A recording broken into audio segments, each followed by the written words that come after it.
Hi, I'm Shashank Bhargava, and you're listening to Three Things, the Indian Express news show.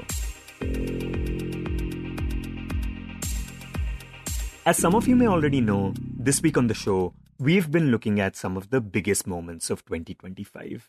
So far, we've talked about the movies and TV shows that really stood out this year with film critic Shubhra Gupta. We've looked at what Dhurandhar's popularity says about the moment we're in and spoke about a few films that you might have missed this year, including one that Shubhra says she won't be able to forget for a very long time. We've also talked about the big health-related developments this year, including the impact weight loss drugs have had in India and whether they're right for you. But today, on the last day of the year, we are turning our attention to the key political developments that shaped 2025. And joining us for this conversation is veteran journalist and contributing editor at the Indian Express, Neerja Chowdhury. Neerja, when you look back at 2025 as a whole, is there one political event or one overarching theme that in your view overshadows everything else that happened this year?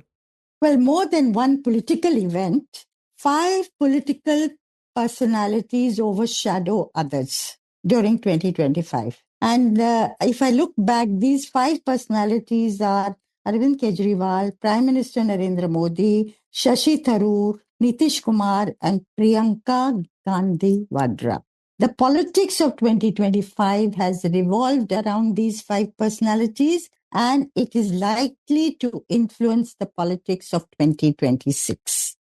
Okay, so let's begin with Kejriwal first, because this was the year when the BJP came to power in Delhi, ending nearly 3 decades of the non-BJP rule in the capital. So tell us, what about Kejriwal stands out to you this year?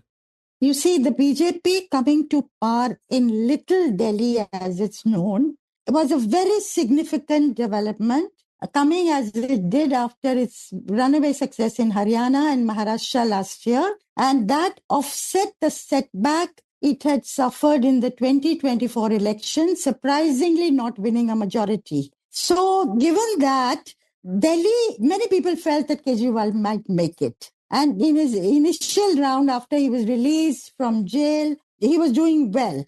And surprisingly, or maybe not so surprising, he lost Delhi completely. But what is significant, we must remember, Kejriwal had dominated the headlines in Delhi for a decade. He had recorded very resounding wins for a newbie party.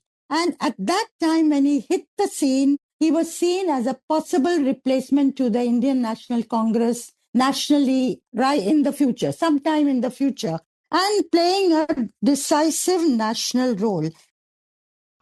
Bharatiya Janata party को और इनकी केंद्र सरकार को दिल्ली के लोगों से कोई लेना देना नहीं है। ये लोग तो दिल्ली वालों से नफरत करते हैं और इसी नफरत का नतीजा है कि आज 25-27 साल से भारतीय जनता पार्टी दिल्ली की सत्ता में नहीं आ पाई है। लेकिन हमें तो लेना देना है। दिल्ली के लोग तो हमारे हैं। दिल्ली के 2 करोड़ लोग हमारा परिवार हैं। अगर दिल्ली में किसी को तकलीफ हो, Instead, he lost Delhi. Not only did he lose Delhi, he has gone into hibernation. All of this year, you've not heard anything about Kejriwal. Hardly anything about Kejriwal. Now, given the win and the loss and the hibernation of Arvind Kejriwal, that is very good news for the Bharatiya Janata Party. And it has consolidated its hold in Delhi. Also, it has helped to make the Prime Minister that much more invincible once again. So Kejriwal as a phenomenon is dormant today. We don't know whether it will resurface. If it does, in what way it will resurface. What happens in Punjab in 2027 when elections are held. There, the Aam Aadmi Party is in power. So I think that has been a very interesting personality, political personality going under, or for the moment going under. So that was a significant part of 2025, or at least the start of 2025. Right, and speaking of BJP coming to power in Delhi, the other major electoral win for the party was in Bihar, and which brings us to the second personality you spoke about, Nitish Kumar, the chief minister of the state. Now, many observers say that it was the Nitish-Modi combination that worked well for the voters there and led to NDA's decisive victory. Talk about what this win meant for him. Now, he's been there for decades. We know he's been unwell. And yet he doubled the number of seats in the Bihar elections, which was surprising to everybody. And having traveled through Bihar, one got a sense of sympathy and underlying sympathy for Nitish Kumar. In a way, I call it a sympathy election, an election that was a tribute to Nitish Kumar. People knew he's not well. People knew he's not going to continue for much, much longer. It's a matter of time. Therefore, while the immediate winner was Nitish Kumar, the ultimate gainer is going to be the Bharatiya Janata Party, which became the single largest party. It got a few more seats than Nitish Kumar's JDU, but it is biding its time. It's made Nitish Kumar the chief minister, but when that succession plan takes place, when its own leader will lead a government in Bihar, which has been one of its dream projects to lead a government in Bihar, because elsewhere in the Hindi heartland, it has led governments. So I think let's see how long that process takes. But Nitish Kumar, you're absolutely right, made it possible, of course, along with Narendra Modi, who was the main campaigner in the Bihar elections from the BJP side. Right, and you talked about what this win meant for Nitish, but how important was this win for the BJP? Very important, very, very important, because given, this was a state where they could have done poorly, because you had an alliance with of Tejasvi Yadav for RJD with the Congress party. And remember at the outset, before the BJP's campaign had picked up, or the Janata Dal U's campaign had picked up, there was this voter Adhikar Yatra undertaken by Rahul Gandhi, where Tejasvi Yadav also took part in it. And it drew large crowds, very enthusiastic crowds. Now, I don't know whether the crowds came for the voter adhikar or vote chori, as Rahul Gandhi put it. But they certainly, I think, came to express their curiosity, maybe their enthusiasm for the leadership of both these people. And therefore, it seemed they had a very good chance to give a government there, an alternative government there. Then there was this wild card of Prashant Kishore, but neither the Tejasvi Yadav Congress chemistry worked, nor did Prashant Kishore make it as he had thought he would, at least be a kingmaker. Neither of those things happened, and it was the Janata Dal U, led by Nitish Kumar and supported by the BJP, that was victorious. And now let's see if and when replacement takes place to Nitish Kumar, and whether somebody from the BJP leads a government there, and when that happens. The BJP would certainly want to do that. Some of its leaders have wanted it sooner than later, but for the moment, they're holding their peace in Bihar. But it was a very significant victory because it came in line with the other state victories. As I said, Haryana, Maharashtra, Delhi, very convincing wins, followed by an even more convincing win in Bihar, in the heartland of India. Yeah, and should we talk about PM Modi next? Because, despite this being his third term, he remains immensely popular. And, you've seen multiple prime ministers and have written about them. What do you think explains Modi's, this enduring appeal?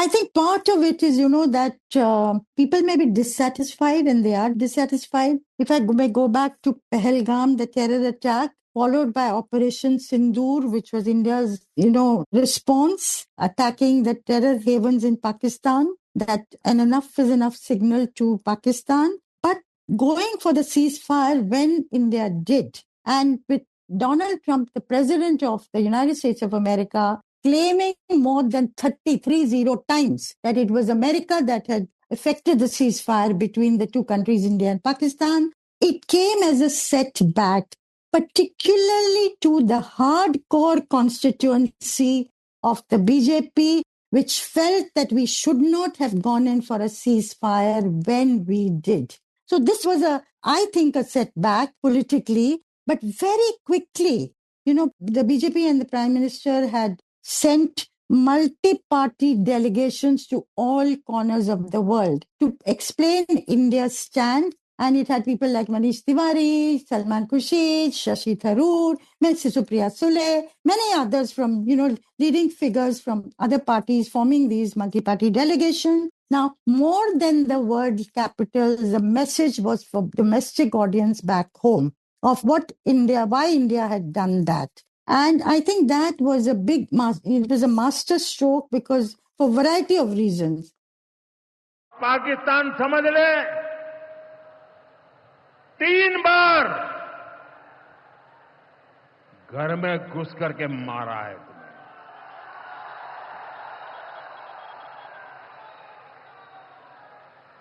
Bengal tiger की इस धरती से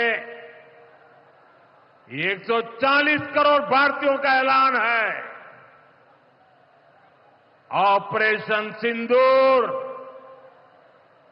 अभी खत्म नहीं हुआ है।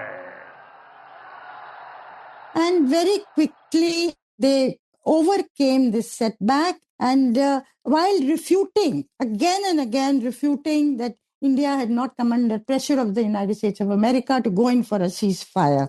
But more than that, these initiatives on the foreign policy apart, the Bihar elections, if I may say so again, convinced or put out this sense and message that the BJP was invincible, BJP could not be defeated, the Prime Minister continued to be popular, and that's a fact. And that is, I think, essentially, even those who are dissatisfied with the BJP, its policies, and after 11 years, a certain amount of political fatigue does set in.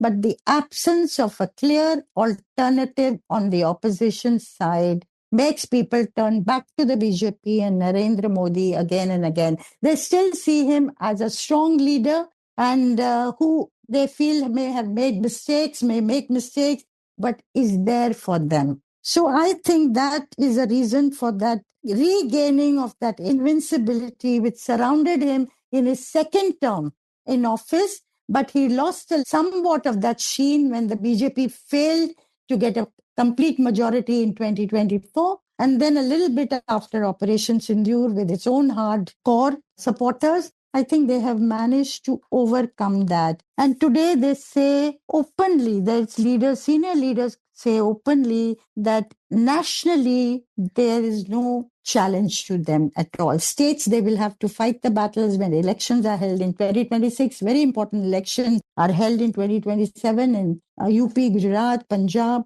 But nationally, they don't see a challenge to his leadership. Right, and the other notable shift that happened this year was that the RSS finally set aside its differences with the BJP that it had prior to the Lok Sabha polls. And there is a clear signal from the RSS leadership now that it will be backing PM Modi going into 2029. How significant do you think this reconciliation was, and what does it mean for the PM and the party going forward?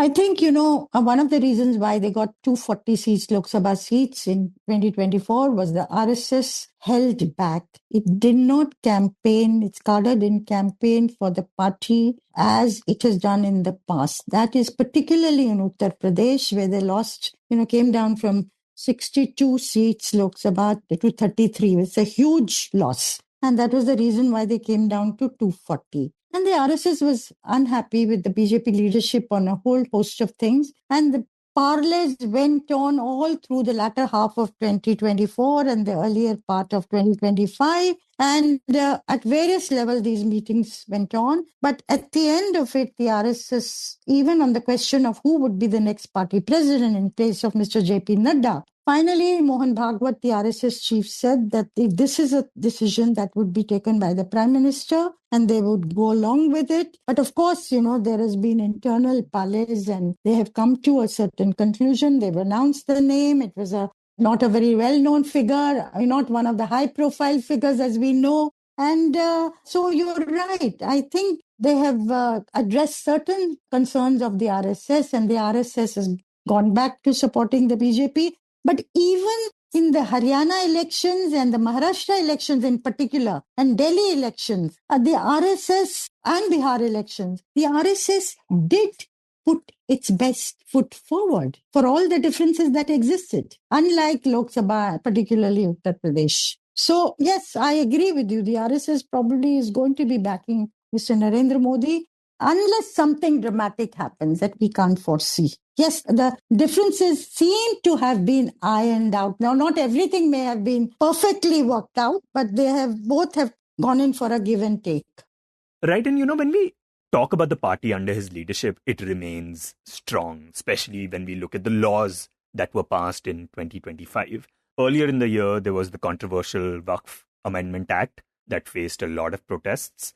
And now, more recently, of course, the government repealed and replaced Narega, a scheme that successive prime ministers saw as, politically untouchable because of its importance to the poor. Now, PM Modi, of course, had criticized it in the past, and now in his third term, the act has been replaced with a new law called VB Ramji. What do these legislative moves tell us about the government's thinking and its political confidence and priorities? Look, on the work fact, there was a pushback. Yes, immense pushback.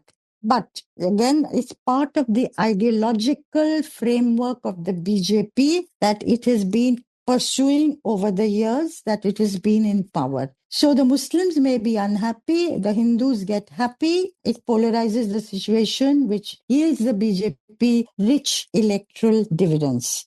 Now, as far as Manrega is concerned, that was a very interesting thing because the Prime Minister, Mr. Modi, who has broad-based the BJP in the last 11 years from a Banya Brahmin party to one that represents the poorest sections, the marginalized, the extremely backward, the Dalits. That's been his attempt. And that is one of the reasons why he's in power for the third term. In his first speech as Prime Minister, I remember he used the word poor. And I remember noting it because BJP leaders in the past didn't emphasize poor. They emphasized many other things. Poor, quote unquote, was emphasized by the Congress party as part of his ideological and programmatic agenda. So Manrega is a law that was part of the rights-based framework and approach of the UPA led by Congress. But in the 10 years that it was in power from 2004 to 2014, Manrega, right to employment, right to food, right to education, right to information. This was the reason why the party came back to power with an enhanced majority in 2009. Earlier it had 145 seats, it went up to 206 seats. Now that Manrega has been renamed G Ramji. कि बापू हमारे दिलों में बसते हैं, उनका हम पूरा सम्मान करते हैं।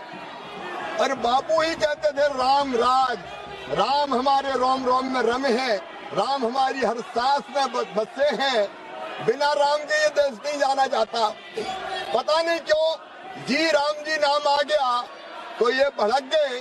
महात्मा गांधी स्वयं राम राज्य की स्थापना की बात करते थे और उनके अंतिम शब्द भी हे राम थे। Now, I can understand, Ji Ramji is very easy to understand for ordinary people in the village. Ji Ramji, Ram Ramji, Jai Siya Ram. These are the greetings that people, like Namaste, they use. So they will identify with it much more. It is also to put a stamp, their own stamp on this law. Of course, the Congress has critiqued it and the opposition has critiqued it that it's going to adversely affect and hurt the poorer sections. But the Prime Minister has gone for it because as with other things that they have renamed, Rajpath, Kartavya Marg, Prime Minister's Office, Seva Tirth, and so on. APJ Abdul Kalam Marg, in line with, again, their ideological preferences. That part of it is to leave the stamp on everything of the past as well as the present. So that's where they're coming from. But if you look at the BJP otherwise, what is the core strength of the BJP? The core strength of the BJP, which other political parties, particularly the Indian National Congress, does not have and does not seem to be acquiring either, is a strong organizational muscle, which the Congress, they would like to, they will make a, Rahul Gandhi will go for a Bharat Jodo Yatra or a Voter Adhikar Yatra, but there is little follow-up and it has rebranded his own image. Yes, of course, people have taken him much more seriously than they used to. But what about the organization? Has the organization gained from these efforts as it should have gained? I think very little effort has, been invested. Very little attention has been paid to this. So the organizational heft is the BJP's strong point. apart from the Prime Minister's own image, which has not been dented. And you mentioned Rahul Gandhi. Now, as the leader of the opposition, one thing he's been talking about is the BJP colluding with the Election Commission to influence electoral outcomes. He's talked about this repeatedly. Do you think this argument has cut through with voters? I mean, to what extent has it gained traction on the ground?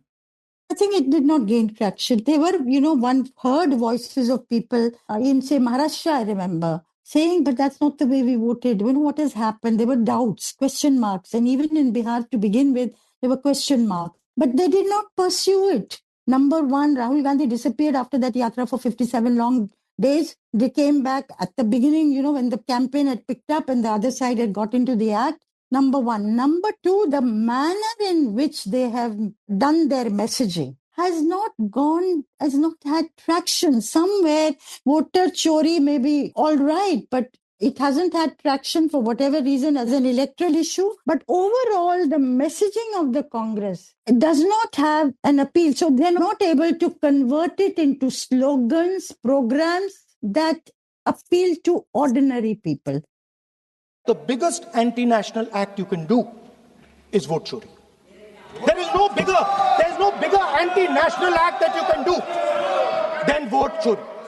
Because when you destroy the vote, you destroy the fabric of this country. You destroy modern India, you destroy the idea of India. So I'd like to... Constitution is very important, and Rahul Gandhi flags the Constitution. He carries it with him. Why did it have traction in 2024? It had traction because suddenly the Dalits thought the Constitution would be changed if it was 400 plus for the BJP, and that will take away reservations that had been provided to them through the Constitution. It suddenly became an issue very, very close to them. I remember in villages in Uttar Pradesh where people, chote tole mein people were, Dalits were sitting and discussing it. Now, otherwise, they've not been able to translate it into a language where, which people relate to. So that is a singular failure of the Congress party. And talking about the Congress party, we move on to the fourth person you mentioned, which is Shashi Tharoor. Now, for a while, we've seen this friction between Tharoor and the Congress leadership, to the point where many have speculated that, he might join the BJP. What do you think these rumors and controversies say about the Congress's leadership? Look, Tharoor is a short form for unrest and dissatisfaction within the Congress party, particularly amongst the older leaders who feel their services are not being utilized. They have huge experience. And because there is some kind of differences, tensions with Rahul Gandhi. Now, after Pahalgam, the Prime Minister decided to send multi-party delegations to different capitals around the world. So the PM included those who were dissatisfied with Rahul Gandhi's leadership rather than the names suggested by the Congress leadership. And Tharoor played a very leading frontal, pivotal role in giving a leadership at that particular juncture when he spoke out for India's stand as opposed to just the Congress party's stand. Our Prime Minister has made it very clear. Operation Sindoor was necessary because these terrorists came and wiped the Sindoor off the foreheads of 26 women by depriving them of their husbands and their married lives. In fact, there were some women who cried out, "The terrorists, kill me too." And they said, "No, go back, tell what happened to you." We heard their cries, and India decided that the color of the sindoor, that vermilion color on the forehead of our women, will also match the color of the blood of the killers, the perpetrators, the attackers. Now, this didn't go down very well with the Congress leadership. It went down very well with the BJP leadership. And Tharoor has been slowly, carving out a very interesting niche for himself politically. He takes a line that may not be a Congress line. It may be appreciative of the BJP line at times on different issues. But the question that arose this in 25 and will continue to arise, I think, in 2026 also, will Shashi Tharoor go over to the BJP? I think as far as the BJP is concerned, he is much more useful to them where he is batting for them on issues and embarrassing the Congress. As far as Tharoor himself is concerned, in the past, he's taken positions against the BJP. To leave Congress, go to the BJP is something I think I would be very surprised if he did that. Moreover, the BJP, the question is, will the BJP want him in the party? Because while Shashi Tharoor has an independent view on issues, particularly on foreign policy, etc., Kerala, he could be a key player in the Kerala elections that are slated in 2026. Certainly in the Thiruvananthapuram area, which is also a BJP stronghold, that a bit in Kerala. But he may not toe the BJP line on everything. And would the BJP want to risk that kind of a person in the party and give him some kind of a leading position, foreign affairs? I don't think they will. So for the moment, things will continue as they are. Further down the line, nearer the Lok Sabha elections, it is possible that Tharoor floats his own party or he fights as an independent who's supported by the BJP from outside. Right, and talking about the people who are not happy with the Congress leadership, Digvijay Singh also spoke out recently, directly or indirectly criticizing the party's leadership. But now let's talk about the final person on your list, which is another Congress leader, Priyanka Gandhi Vadra. Now, she's someone who for years has remained in the background, right? Talk about the reason behind that and what is it that you now see in her?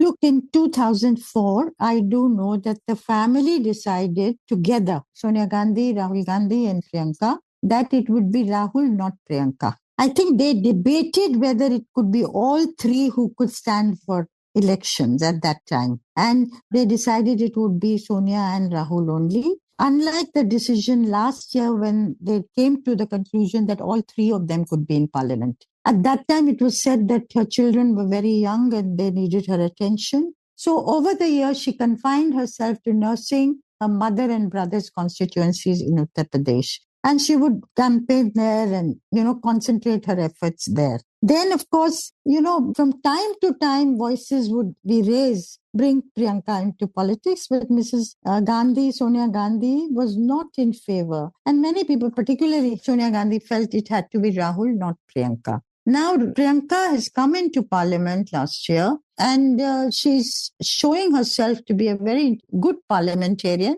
And this winter session, she spoke extremely well on Vande Mataram debate and, of course, Manrega also. The two elements were that she gave chapter and verse quoting facts and figures from the past about, the times when party had accepted Vande Mataram. Why did this decided to leave out certain stanza? Historically, she quoted A, B, C, D, E, strong on facts.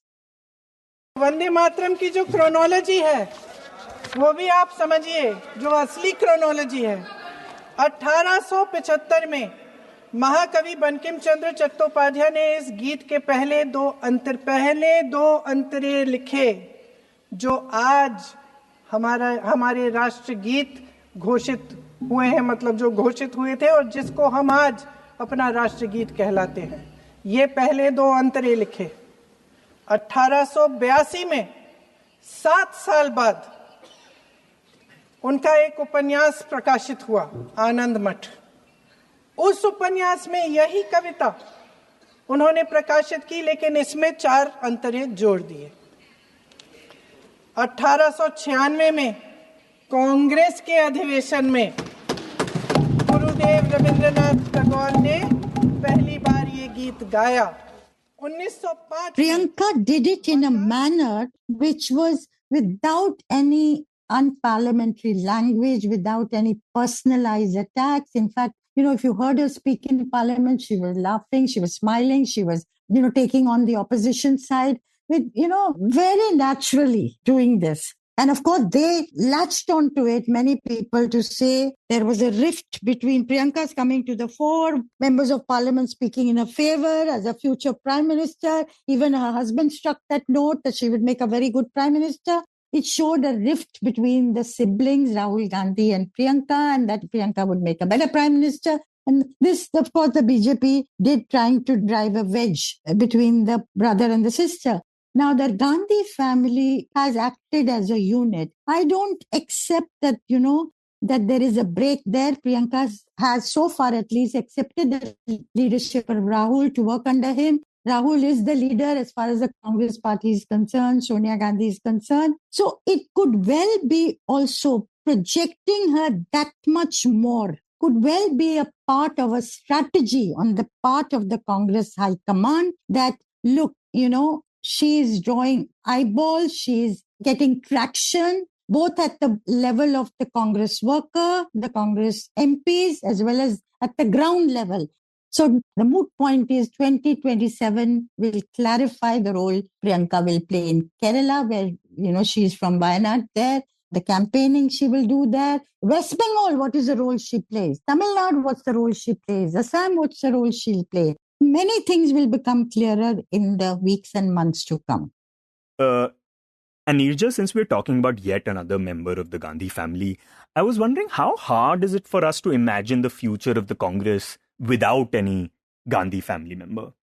As of now, very difficult, because the Gandhi, the party is in trouble with the Gandhi family, or at the moment, with Rahul, there's dissatisfaction. He's tried very hard. He means well, he's sincere, but he's not clicked. He's not clicked as an alternative to Narendra Modi, so far at any rate. So if you take away the Gandhi family, the party will probably could split, could fragment. Of course, you can never say that, there won't be an alternative. It used to be the talk, for years after Nehru who. But when Jawaharlal Nehru went, yes, there was a Shastri, then an Indira Gandhi, and others followed. There can never be a political vacuum. That is a given. But at the moment, we don't see anybody like that in the Congress who you think can come out of the Congress, form another party, or capture the Congress. At least nothing on the horizon as of now. So it's the Gandhi family for the moment. And you obviously mentioned some very key elections that are coming up next year. Talk about some of the things that you'll have your eye on. I think if Mamata Banerjee wins Bengal again, and she's going to put up a fight, but so is the BJP going to put up a fight. And they're getting their act together. That's going to be the most decisive battle of 2026. That will also set the tone and tenor for the role the opposition comes to play. If the BJP, rests West Bengal from Mamata Banerjee, that's a huge, huge feather in their cap and a huge setback for the opposition. Tamil Nadu, maybe, most people expect that will under the MK and BJP alliance actually replace the MK, after Vijay not with them. Therefore, that will not create a flutter.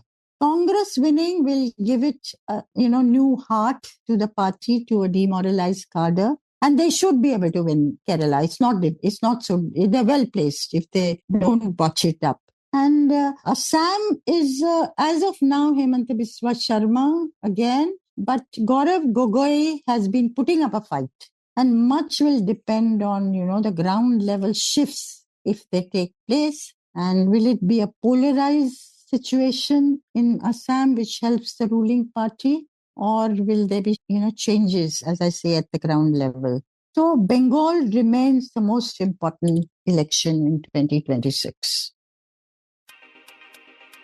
You were listening to Three Things by The Indian Express. Today's show was written and produced by me, Shashank Bhargava, and was edited and mixed by Suresh Pawar. If you like the show, then do subscribe to us wherever you get your podcasts. You can also recommend the show to someone you think will like it, share it with a friend or someone in your family. It's the best way for people to get to know about us.